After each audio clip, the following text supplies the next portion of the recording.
दोस्तों ग्रो के अंदर ईटीएफ में पैसा लगाना है, बहुत ही ईजी है। सर्च का बटन दबाइए और यहाँ पर आपको ईटीएफ दिखाई दे देगा। लेकिन ईटीएफ है क्या, तो इसको समझते हैं। देखिए जनरली हम बहुत सारे अलग अलग स्टॉक्स में पैसे लगाते हैं जिसमें स्टॉक के हिसाब से ग्रोथ होती है, लेकिन हम देखते हैं कि जो मार्केट है, टोटल जो मार्केट है, निफ्टी 50 जो इंडाइसेस दिखाता है हमको कि इंडिया की टॉप 50 कंपनीज कैसा कर रही हैं, उसकी ग्रोथ हमको यहाँ पर दिखाई देती है, इसके चार्ट में दिखाई देती है कि भाई इस तरीके से हमारा मार्केट चला है ना। सेंसेक्स भी वैसे दिखाता है।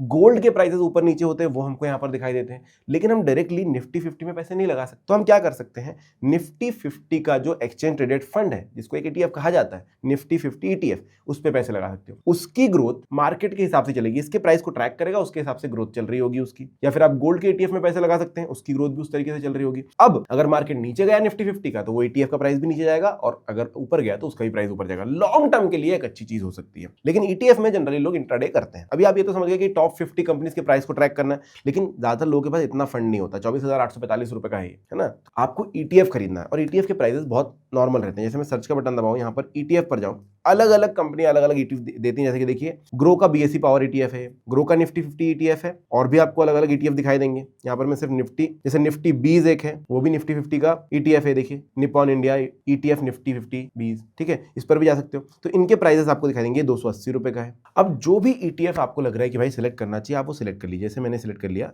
Grow Nifty next 50 ETF. अब देखो मैं रिकमेंड नहीं कर रहा हूं, मुझे बस रैंडमली कुछ भी चूज करना था, आपको खरीद के दिखाना था, वो कर लिया।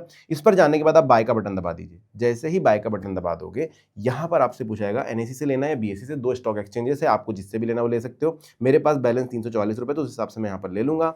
कितना लेना है, 4 लेकर देखते हैं क्या ये बनता है, ठीक है। 5 देखते हैं जमता है क्या, ओके 5 भी ले सकता हूं मैं। अब यहाँ पर दिखाता है रिक्वायर्ड कितना लगेगा। मार्केट प्राइस पे लेना है या अपने ओन प्राइस पे लेना है, वो आप डिसाइड कर सकते हो। और बस जैसे शेयर बाय करते हैं, इसको बाय कर लीजिए। जैसे ही आप बाय करोगे, ये आपके होल्डिंग में आपको दिखाई देगा। ये देखो यहाँ पर आ गया ग्रो नेक्स्ट निफ्टी नेक्स्ट 50 340 रुपए का।